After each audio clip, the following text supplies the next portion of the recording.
What's up, ladies and gentlemen? It is Third World Airports. It's Adam Ginsberg and I, David Somore.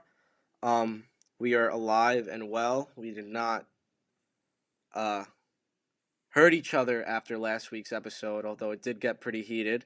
Adam and I are still friends. Allegedly.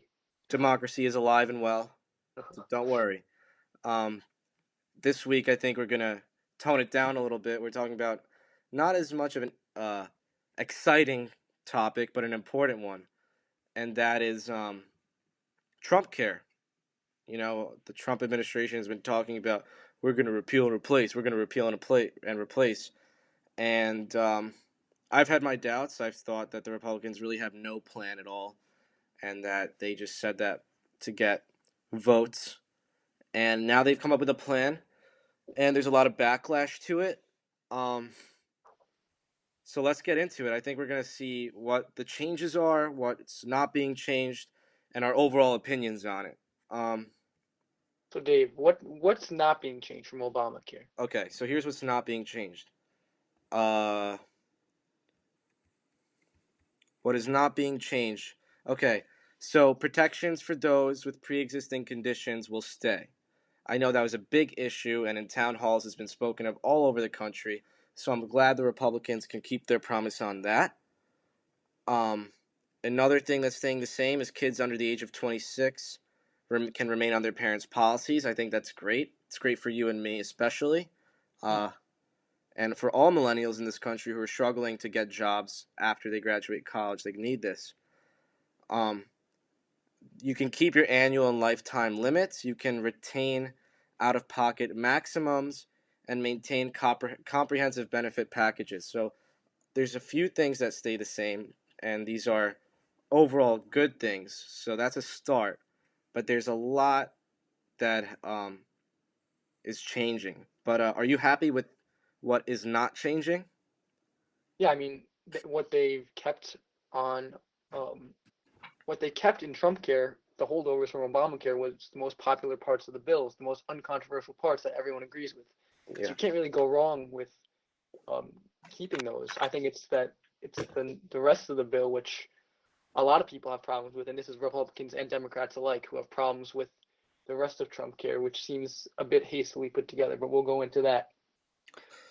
So do you want to go into what Trump care really means, or would you like me to do it?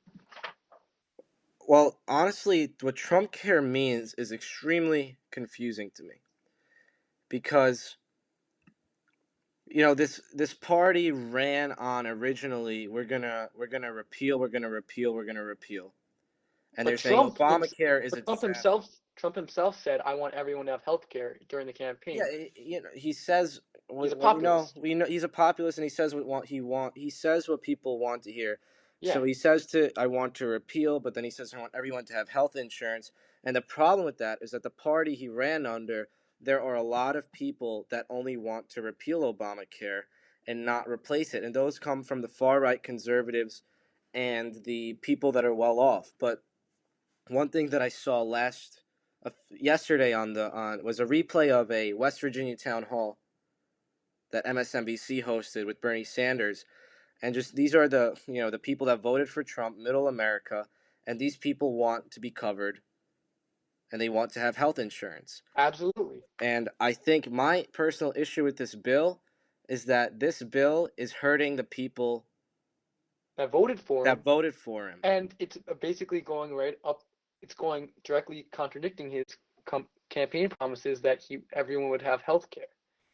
You're saying, and I agree with you that he just said that.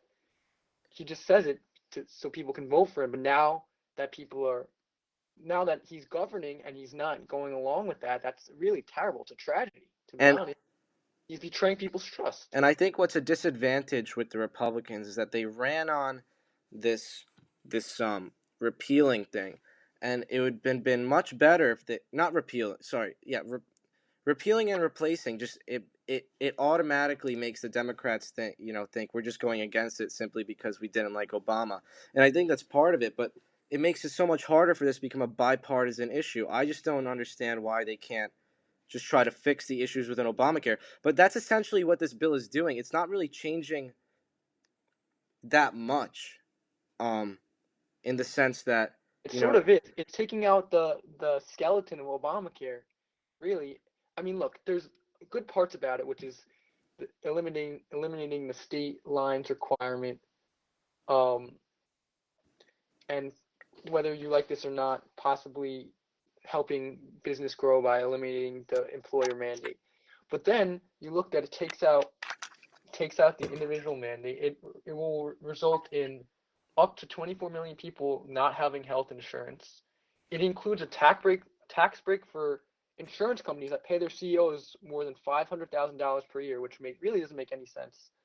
Um, it and I know how you feel about this, but it defunds Planned Parenthood and yeah. other So abortion providers. let's It get gives into and each one.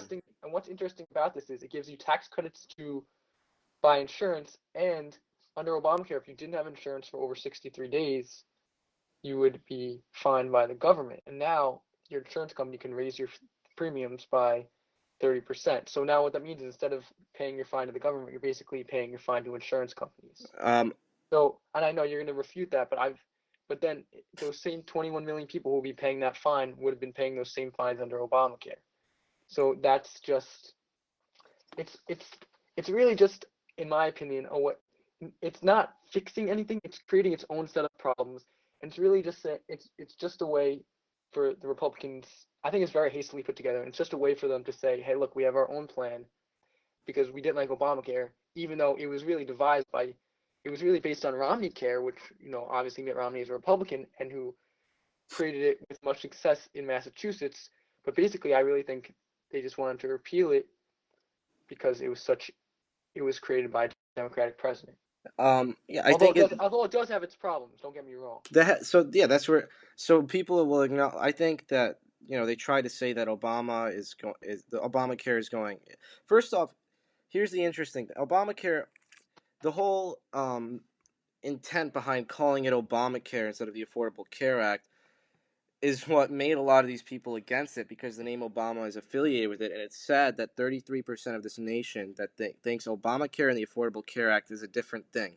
So continuing it, so there's this condescending and not condescending, but there's this negative connotation with Obamacare, even though many people who voted for Trump use Obamacare, and now that he's and it shows where the Republicans are and what people want. They want people to be against it, but many people, once again, as I said, that voted for Trump use it now. And to go even And and to go even further with that, Kentucky, which at the time Obamacare was passed, had a Democratic governor, Bashir, went they went pretty far in implementing their own state-run exchange. And when this happened, they had 20% uninsured.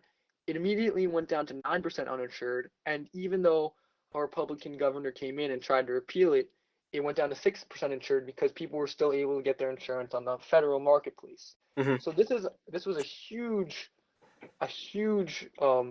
decrease in the uninsured rate in Kentucky, where it was actually a blazing success. But now, of course, that's a state that voted for Trump, and many people they don't like Obamacare, even though Kentucky Care in that state worked. And all right, so let's talk about what we find good parts and bad parts about the new things in this bill. So one thing that we can talk about is the repeal of the individual mandate and the employer mandate. So now people who simply did not have insurance or didn't want health insurance were taxed because they weren't paying for health insurance. They weren't paying into the Affordable Care Act system, nor were they paying for a private insurance company. So they were just being taxed.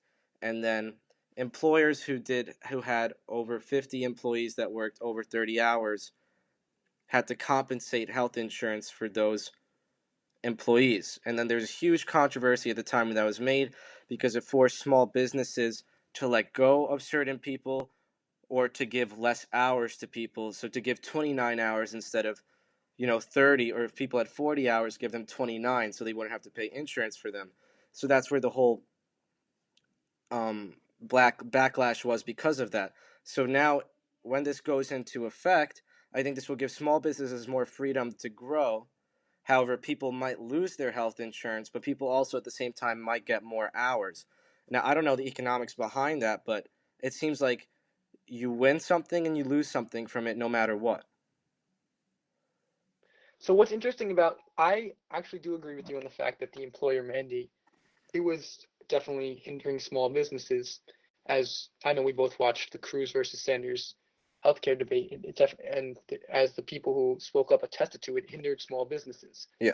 Now, the interesting thing with the individual mandate is for any healthcare exchange to work, there needs to be a counterbalance between those who are healthy and those who are sick, because if everyone's sick, they'll be eating up all the costs and there won't be anyone who's healthy to pay into it.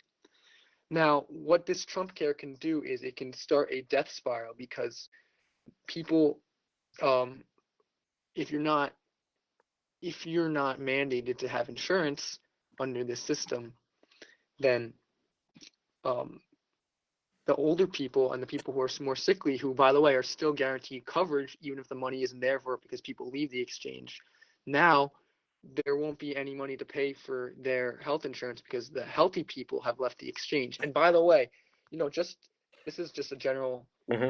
um, statement on healthcare. You're only healthy and until something happens to you. And what I mean is like Dave, if you're 26, if you're 28 off your parents' plan, you're driving down the freeway or the interstate and you get hit by a car, and suddenly you're facing $300,000 in hospital bills, and you only have like, let's say you have $30,000 in savings. You Yeah. can't pay for it, and that burden would be passed on the taxpayers anyway, Hmm. and but at a much higher cost because the insurance companies wouldn't be negotiating down the rates. And this is also interesting because Trumpcare and Obamacare did not address the issue of the extremely high cost of procedures in hospitals. And this is just an example. One procedure in Bayonne, New Jersey costs $99,960, but the same one in the Bronx costs $7,000. And by the way, this is an emergency heart treatment, so it's not like you can go and negotiate this. Hmm. Once you go, you get carted to this hospital, and once you're there after the procedure, once you're safe, you're either faced with this bill of $100,000 or of $7,000, and it just matters. The only difference is where do you live. Hmm. So that's my that's this is a broader issue, more philosophical issue. Is that's why you would need insurance in this case because, yeah, you're fine and you're healthy at age 28, and like you don't need to be on the exchange, and suddenly, a wrench is thrown in. I mean, excuse my French, the shit hits the fan, and suddenly you need insurance and you don't have it. Just like everyone who drives a car is mandated to have car insurance, I think that it just makes sense that everyone should be mandated to have health insurance. Now, are there issues with the cost of it and the implementation of it? Absolutely. But I just think that on the whole, and on the whole, that was a flaw that the individual mandate Well, not that's was why I think you have to taken look out. at the core issue. I think everybody would like the security of having health insurance, but if you're a healthy 28-year-old and you're just making 40 grand a year and you don't want to pay that $4,000, 2,000 to $4,000 what is it called Just fee for buying fee. health insurance. I Yeah, I understand, mean, why would you risk it? And then I think that's why people sometimes just go with the individual mandate tax because it's cheaper. which was an average of $452. Which no, I understand that it definitely is cheaper. So But I I think we need to look into trying to make it cheaper. And I don't know if this necessarily fixes that, but but also the issue, and you're right, we have to make it cheaper. It's because hospitals still have um, their general price board, and at a hospital, a bag of saline solution can be more than 50%, can be more than 200%. I'm looking at this stat, what it is if you're just buying it online. It can be much more than that. And the fact of the matter is, hospitals they might be non for profit, but many drive up their costs. And yeah, this was the subject of a Time expose, I want to say 4 years ago. And this is a huge issue that was not addressed in any bill. And also, I think one issue with Obamacare was that because of compromises made to try to get it passed, which it was, insurance companies were allowed to pull out.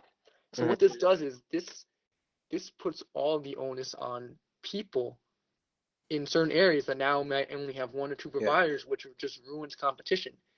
Because the insurance companies were allowed to pull out if they weren't making a profit, which was really catering to them and their lobby, people get screwed over. yeah. Which So which means really, I don't think Obamacare went far enough in that aspect. okay, yeah, I agree with that. I don't insurance it just because you don't make profit off one person doesn't mean you should pull out. And I think there's some moral standards with that. But Anyway, that's a neither bill really addresses that, and that should be addressed for sure. Um, but this will have multiple refining processes as it goes through Senate.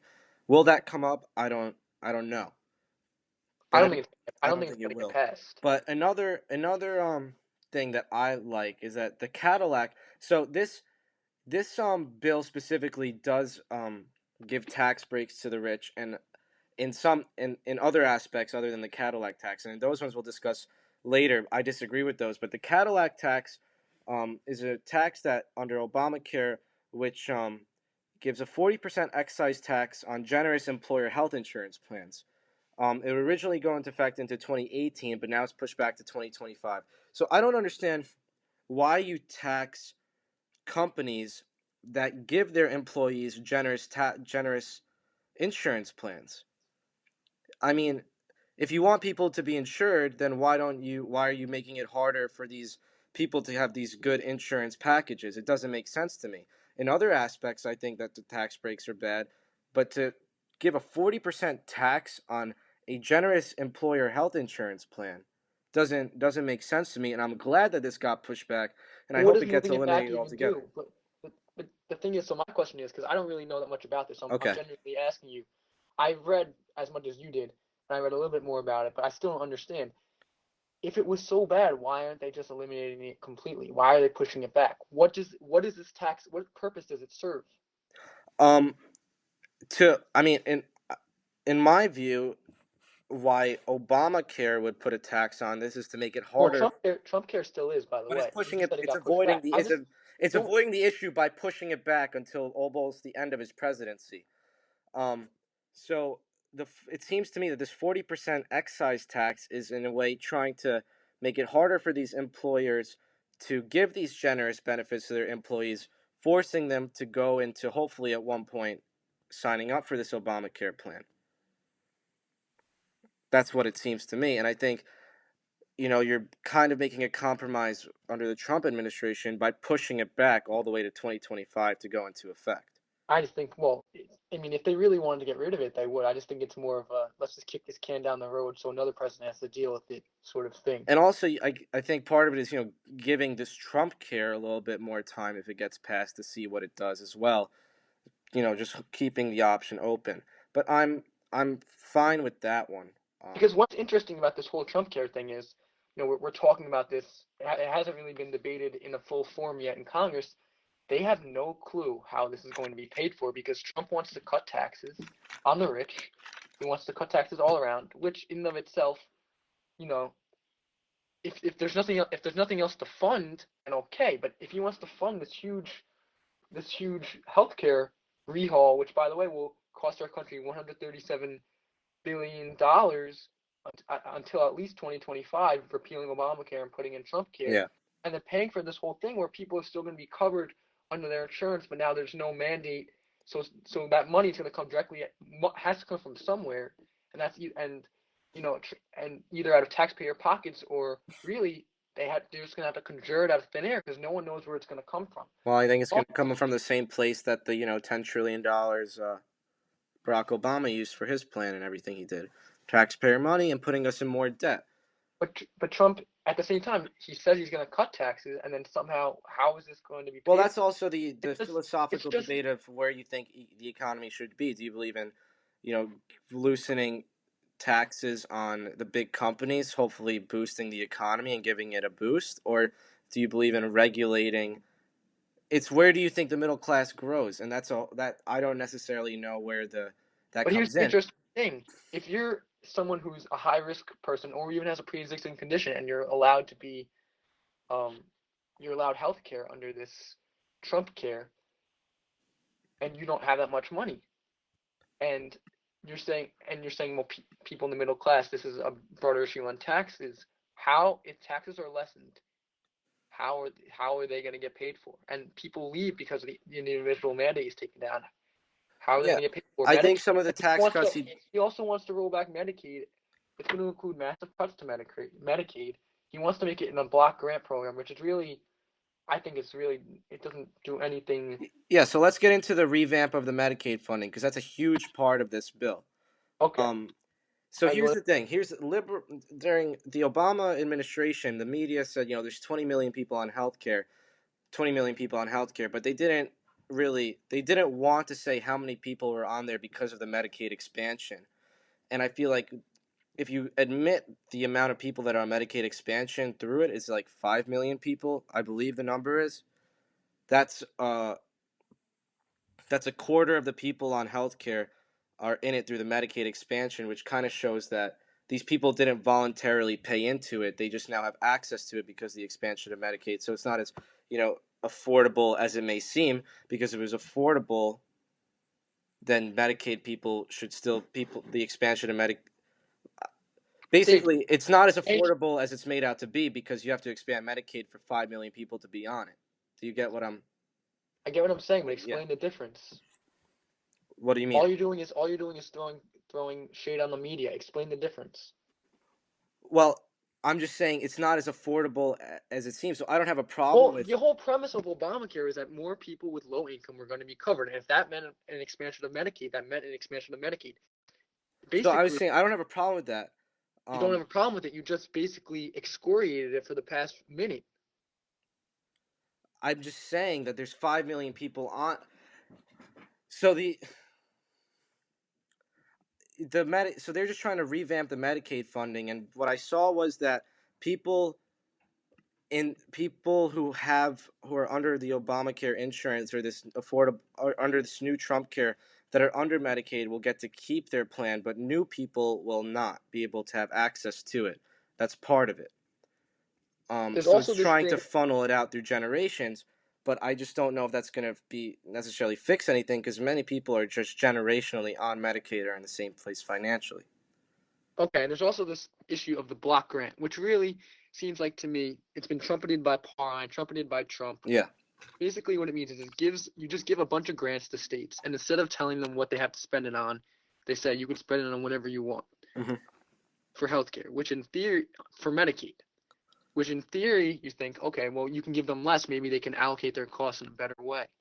But in practice, what you could get is you can get more waste of money in the system. Hmm. You can get more cuts to areas of Medicaid that really need to be shored up, Hmm. and what you will get is you suppose you have more people just not being on Medicaid anymore because there will be massive cuts through that. And Yeah. what I think is the bigger problem of healthcare in this country is what do we want to be? When you have Trump voters in West Virginia cheering for Bernie Sanders healthcare, what does our country want to be? Because conservatives want less healthcare; they want people to choose. But what many Republican voters want, who by the way, conservative is not equal to Republican in many cases, what many of these voters want is healthcare to be. They want to be covered. So this is really a deeper issue: is what do we want to be? Because the Trump care is very wishy-washy. It incorporates a lot of it incorporates free market ideas with the liberal ideas of Obamacare. Yeah. But It's all over the place. I really I think, agree. and I really think that you gotta. I personally think that I think more of a Bernie Sanders like thing where everyone should be covered, even if the taxes do go up on the rich. Because I can't imagine someone who's Well, poor that's why having people on the left. someone who's poor and someone who's sick already having a total free market system already having to negotiate their healthcare costs when they're just not in a position to do that. Well, that's why people on the left say, like the ultra progressives say that even Obamacare was a right wing form of healthcare, which I can understand what they're saying because once again, it was the Affordable Care Act. We're not. It was a way to start the process of heading towards a one payer system, but not really going into it, hoping like I my theory is it was trying to set the foundation for a one payer system, but compromise so that it would get passed, and hopefully through the next leaders we would work on getting towards that Right, system. but it's hard to compromise something But like now it's this. hard with Trump in here. Some parts of it are expanding Obamacare and making it better, and some parts are just completely contradictory. And that's where I agree with you. There's this philosophical debate of whether we make this if we want. Now, I personally agree that healthcare should be a right, and Paul Ryan doesn't believe so. Now, I think is there a way to, you know, for people that can't afford healthcare to have coverage and for people to have a higher option and pay for that? I don't know. Or do you the way that the Western world has been doing it is a one payer system, and for the most part it does work. But many people are hesitant to do so because that's not where the conservatives will say is not constitutional and not where our country is founded on. But then again, our you would say our country's founded on quote Christian values, and like how much of how is it really Christian values when you let people who need health insurance not have it? Like No, there's I it's a great I'm not arguing you on this. I'm just no. saying for I those Paul Ryan conservatives who like champion the free market ideals, yeah. when in reality, look, it's great to have theory, but when you go down to practice and you see that people need health care for an issue, then you look and you say, what issue works better? No, and What I solution question works that all better? the time because I always wonder. No, I think you bring up a good point in this being if them believe see they mix conservatism and Christianity and form this version of American Christianity where you want to keep a free market and the poor can just deal with it on their own. It doesn't I agree with you in that it seems contradictory, and that's why I think it's just such there's such a big disparity on the left and the right, and not even the left and the right, just these conservative politicians and these wealthy conservatives who say no, we want a we want free market enterprise in the healthcare system, and the middle American who just wants to be covered, and then the liberal that says no, one payer system. See, I find it interesting because there's this misnomer about what compromise is. Because Yeah, Trumpcare is a compromise, it'll need to be compromised more because of course. Ted Cruz hates it, and Republican hate and Democrats hate it. Everybody hates it, but for But different reasons, of course. but I think an issue of I think what compromise needs to be is in Congress. If Democrats want to pass one thing, then they also allow a Republican thing to be passed. Do you know what I'm saying? Mm-hmm. I don't think you can make concessions you probably can, but I don't think it's helpful to make concessions on a single bill like they did on Obamacare, because then what you have is a Swiss cheese proposal of Obamacare where it leaves holes, and then suddenly there's problems with it. And this is going to be the same thing with Trumpcare because there's going to be holes because they try to make compromises. And when you look at the bigger issue, because again, free market promoters like Paul Ryan want everything to be laissez-faire, Yeah, free market economics, but it's healthcare is not going to the store and deciding between I, Crest and that's Colgate. yeah. I think This is playing with people's lives. that's I agree, and that's where I don't. That's why I think compromise is so hard on something like this because people can die because of this bill, and people can survive because of this bill, and people can have coverage. And it's so interesting to see in these town halls where you have a cancer patient asking Tom Price questions, and Tom Price is almost disregarding him and saying, Can't answer. well, for the sake of, you have to take one for the team. He's essentially saying, in my mind, and I think that's ludicrous and ridiculous. So I guess in some aspects, we agree on this one in healthcare that's why even Obamacare is a sham because it's hard to find a balance between free enterprise and one payer system in healthcare. Really, you have to go one or the other, That's and why I don't think it's possible. you can't compromise on it. That's what I'm trying to say. I I now think you gotta I go. think there's issues within the one payer system, but that's the way it works. That's the way it works in most countries. Are there flaws to it? Yes. Does it take away the advantages of having more money? Yes, in some cases it does too. But how are you going to get the every single American health insurance and health care? And do you believe that it's a human right to have health care? And many of these Republicans don't. And I just wonder how the situation would be if they were in the shoes of that person in the middle of America who makes 30 grand a year and can't afford it. What do you say to those people? I I think here we do come to an agreement on this. Yeah, we agree. And I mean, just like, if you're gonna go to a free market system like they are, then obviously letting them go, then taking away the boundaries to go over state lines and taking out the employer mandate. If you're gonna do that, that'll help. But at the same time, I don't really, and just like I'm reiterating your point, I don't think that's the direction we need to go in. I don't think the free market system in healthcare, Yeah, I because think when it comes to look, people's lives and people's people's health, why does someone have a benefit over the other?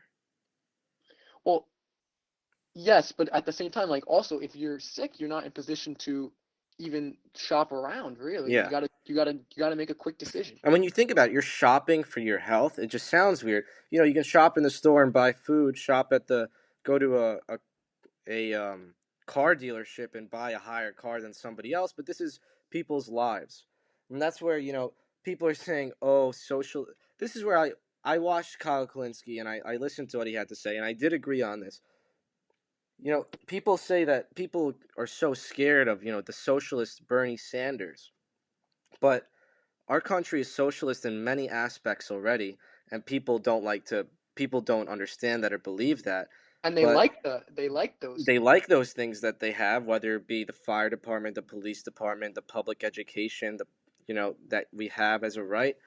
So what about why not health? I mean, we already, and this is another point. We as taxpayers, well, those who pay taxes, there's many people who just go to the emergency room, and they don't have insurance, and they get out of there and they can't afford it. So who pays for that? The We do, taxpayer. but at a much higher rate because the insurance companies did not get a chance to negotiate the rates down with the Yeah. hospital for that procedure. So I do think that we should start trying to focus more on publicizing it and giving access to everyone. And will it raise the price of taxes? Yes, it will. But But maybe they'll, I mean, yes, it will, but maybe there'll be some trade-off where now you won't have these unexpected expenses of people going to the emergency room if everyone's covered. and people listening may disagree. But then my question is, the people who disagree, have you ever been in that situation where you didn't have health insurance? And were you in And a situation? I've gotten sick because it's not Yeah. just having not health Yeah, insurance. and sick, and then come back and talk. Because the people I hear, Ben Shapiro, Andrew Clavin, and these conservatives, these are all millionaires who have grown up in middle class, wealthy homes, and now have just expanded that even more. I don't hear. They were basically born on third base, is I what don't you're saying. want to. You don't hear someone in West Virginia and Tennessee who makes 30 grand a year saying, "No, I want to shop for my health insurance and I want to pay for it." You don't hear that. You really just don't. So, and then this plan, more specifically, I think it doesn't help those people because they try to say that they're going to incentivize generous health savings accounts. So they're going to make it easier for you to put money in the bank.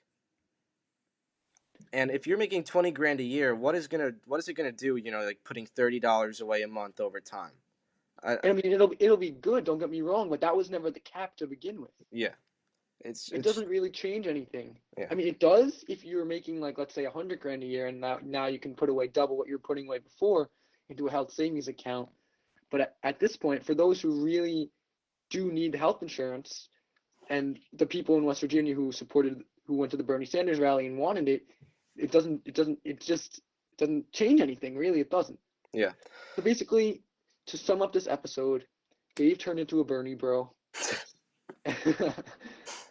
And no, and we do agree that Trumpcare is definitely flawed. And while Obamacare was flawed, we both believe that everyone does need to be covered. So maybe Obamacare did not even go far enough.